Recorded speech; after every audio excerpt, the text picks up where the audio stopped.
কাতার সফরে ইরান আর যুক্তরাষ্ট্রের প্রতিনিধিরা কার সঙ্গে কি আলোচনা হলো, হরমুজ নিয়ে তেহরানের নয়া হুঁশিয়ারি কেন?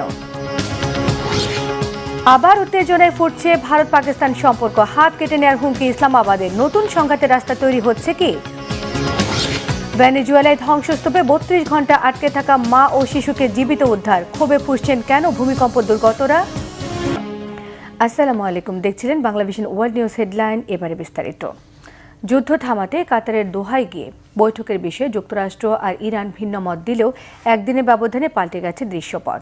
যুক্তরাষ্ট্রের প্রেসিডেন্ট ডোনাল্ড ট্রাম্পের পূর্ব ঘোষণা অনুযায়ী মঙ্গলবারই দোহা সফরে গেছে দুপক্ষের প্রতিনিধি দল। এটি কি শান্তি চুক্তির আলোচনা এগিয়ে নিতে দুপক্ষের প্রবল আকুতির ইঙ্গিত? শেষমেশ কি কথা হলো দুপক্ষের?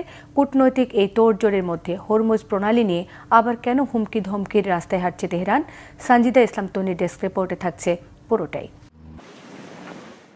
কাটতে শুরু করেছে অনিশ্চয়তার কালো মেঘ। অতি ধীর গতিতে হলেও ঘটনাবহুল হরমুজ প্রণালীতে আবার বাড়ছে জাহাজ চলাচলের সংখ্যা।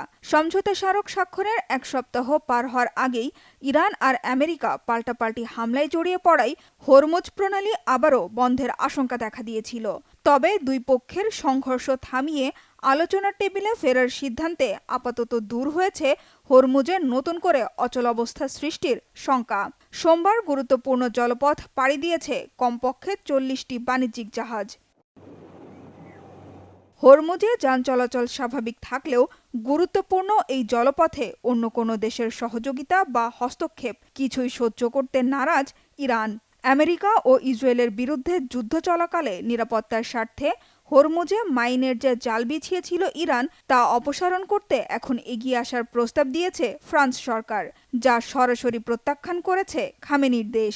হরমুজ থেকে মাইন সরানোর কাজ অন্য কোনো দেশ নয়, শুধু ইসলামী প্রজাতন্ত্রই করবে বলে স্পষ্ট জানিয়ে দিয়েছেন ইরানের উপপররাষ্ট্রমন্ত্রী কাজেম গারিবাবাদি।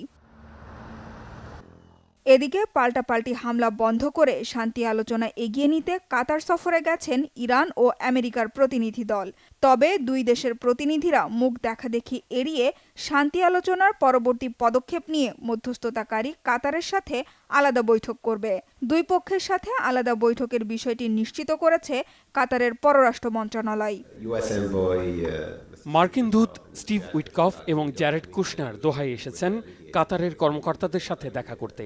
তারা এখানে ইরানিদের সাথে সরাসরি আলোচনার জন্য আসেননি।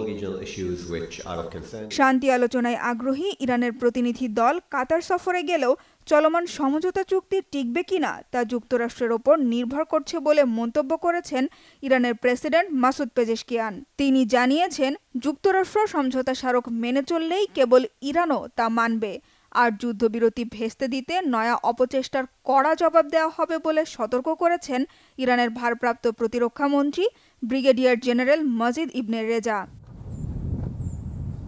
অন্যদিকে মধ্যপ্রাচ্যে স্থায়ী শান্তি প্রতিষ্ঠার প্রধান বাধা লেবাননে আগ্রাসন বন্ধের বদলে হামলা জারি রেখেছে দখলদার ইসরায়েল। দক্ষিণ লেবানন থেকে সেনা প্রত্যাহার না করতে এখনও অনড় ইসরায়েলের প্রধানমন্ত্রী বেনিয়ামিন নেতানিয়াহু।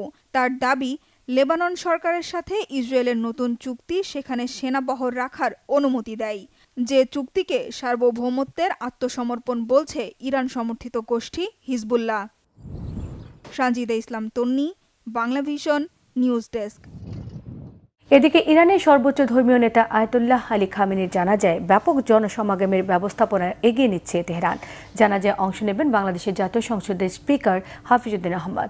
আগামী 4 থেকে 9 জুলাই আয়াতুল্লাহ আলী খামেনির রাষ্ট্রীয় বিদায় এবং জানাজার নামাজ হবে তেহরান, কোম এবং মাশহাদ শহরে। এর মধ্যে 4 ও 5 জুলাই রাজধানী তেহরানে তার স্মরণে বিদায় অনুষ্ঠান হবে। 6 জুলাই তেহরানে হবে প্রথম নামাজে জানাজা। এরপর কয়েক দফা জানাজা শেষে 9 জুলাই তাকে দাফন করা হবে ইমাম রেজা মাজারের পাশে। বিশ্ববাসী সামনে যাতে ঐক্য আর সংহতি প্রদর্শনের জোর দিয়ে এসব আয়োজনে লাখো মানুষের উপস্থিতি নিশ্চিতের জন্য কাজ করছে তেহরান। সরকারি বিবৃতিতে জানানো হয়েছে, শোকাবহ এই আয়োজনে 90টিরও বেশি দেশের প্রতিনিধি অংশ নেবেন। এদের মধ্যে থাকবেন অন্তত 30টি দেশের সরকারি গুরুত্বপূর্ণ ব্যক্তি। বাংলাদেশ থেকে যোগ দেবেন জাতীয় সংসদের স্পিকার হাফিজউদ্দিন আহমদ। বাংলাদেশের পররাষ্ট্র মন্ত্রণালয়ের সূত্র থেকে জানা গেছে, জানাজায় অংশ ইরানের স্পিকার মোহাম্মদ বাঘের গালিফাপের আমন্ত্রণে আগামী 3 জুলাই ঢাকা থেকে তেহরানের উদ্দেশ্যে উদ্দেশ্যে রওনা হতে পারেন তিনি। গত 28 ফেব্রুয়ারি যুক্তরাষ্ট্র আর ইসরায়েলের হামলায় হত্যার শিকার হন ইরানের সর্বোচ্চ ধর্মীয় নেতা আয়াতুল্লাহ আলী খামেনি। ওই একই হামলায় হত্যা করা হয়েছে তার পরিবারের 4 সদস্য সহ ইরানের 43 জন শীর্ষস্থানীয় নেতা এবং সামরিক কর্মকর্তাকে। 44 বছরেরও বেশি সময় ইরানকে নেতৃত্ব দিয়েছেন তিনি। ভেনেজুয়েলায় ভয়াবহ ভূমিকম্পের পর সময় যত গড়াচ্ছে তত বাড়ছে হাহাকার, অসন্তোষ। উদ্ধার তৎপরতায় ধীরগতি আর সরকারের অবহেলার অভিযোগে বিস্ফোরণের অপেক্ষায় পুঞ্জীভূত ক্ষোভ। এত হতাশা আক্ষেপের মধ্যে আশা যোগাচ্ছে প্রায় 32 ঘন্টা ধ্বংসস্তূপে আটকে থাকা 18 দিনের শিশু সহ তার মাকে জীবিত উদ্ধারের ঘটনাটি। অনেকের কাছেই যা অলৌকিক। সারা জাগানো এই উদ্ধার অভিযান নিয়ে আরও জানাচ্ছেন হিজল জুবায়ের। ভয়াবহ ভূমিকম্পে বিধ্বস্ত ভেনেজুয়েলায় ধ্বংসস্তূপের নিচে প্রায় 32 ঘন্টা আটকে থাকার পর জীবিত উদ্ধার করা হয়েছে মাত্র 18 দিনের এক নবজাতক ও তার মাকে। দীর্ঘ সময় ধরে চলা উদ্ধার অভিযানের পর তাদের জীবিত বের করে আনতে সক্ষম হন উদ্ধারকর্মীরা। শিশুটির অলৌকিক এই বেঁচে যাওয়ার ঘটনা দেশ জুড়ে আশার প্রতীক হয়ে উঠেছে। একই সঙ্গে ধ্বংসস্তূপে আটকে থাকা অন্যদের উদ্ধারে নতুন উদ্দীপনা পেয়েছে উদ্ধারকারী দলগুলো। স্থানীয় কর্তৃপক্ষের তথ্য অনুযায়ী শক্তিশালী ভূমিকম্পে রাজধানী কারাকাস সহ আশপাশের বিভিন্ন এলাকায় বহু ভবন আংশিক বা পুরোপুরি ধসে পড়ে। এতে বহু মানুষ ধ্বংসস্তূপের নিচে আটকা পড়েন। উদ্ধারকর্মীরা ভারী যন্ত্রপাতির পাশাপাশি বিশেষ প্রশিক্ষণপ্রাপ্ত অনুসন্ধানকারী দল ও উদ্ধারকারী কুকুরের সহায়তায় টানা অভিযান চালিয়ে যাচ্ছেন।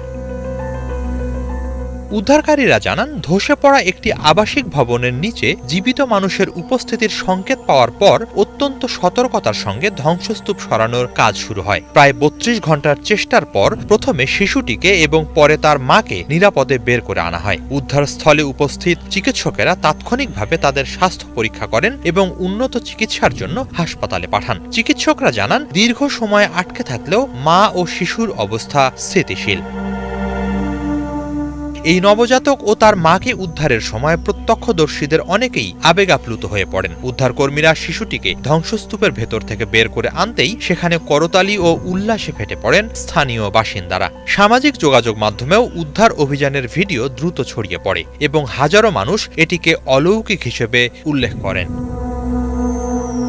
রয়টার্স, বিবিসি সহ আন্তর্জাতিক সংবাদ মাধ্যমগুলো জানাচ্ছে, ভেনেজুয়েলায় ধ্বংসস্তূপের নিচে চাপা পড়াদের উদ্ধারে অভিযান এখনো চলছে। ধ্বংসস্তূপের নিচে আরও অনেকে আটকে আছেন বলে আশঙ্কা করা হচ্ছে। সময়ের সঙ্গে পাল্লা দিয়ে কাজ করছেন উদ্ধারকারীরা। বিদ্যুৎ ও যোগাযোগ ব্যবস্থা ক্ষতিগ্রস্ত হওয়ায় উদ্ধার কার্যক্রম পরিচালনায় নানা ধরনের চ্যালেঞ্জের মুখে পড়তে হচ্ছে তাদের। অনেক এলাকায় ভারী যন্ত্রপাতি পৌঁছানো কঠিন হয়ে পড়েছে।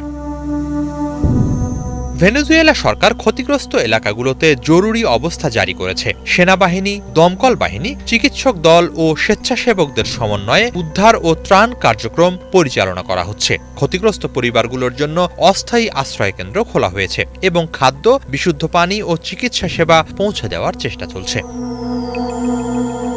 বিশেষজ্ঞদের মতে, ভূমিকম্পের পর প্রথম 72 ঘন্টা জীবিত মানুষ উদ্ধারের জন্য সবচেয়ে গুরুত্বপূর্ণ সময়। তাই ধ্বংসস্তূপে আটকে থাকা ব্যক্তিদের খুঁজে বের করতে রাত দিন টানা কাজ করছেন উদ্ধারকর্মীরা। তাদের আশা, 18 দিনের শিশুটি ও তার মায়ের সফল উদ্ধার যেমন অসম্ভবকে সম্ভব করেছে, তেমনি আরও অনেক মানুষকে জীবিত উদ্ধারের সম্ভাবনাও এখনো শেষ হয়ে যায়নি।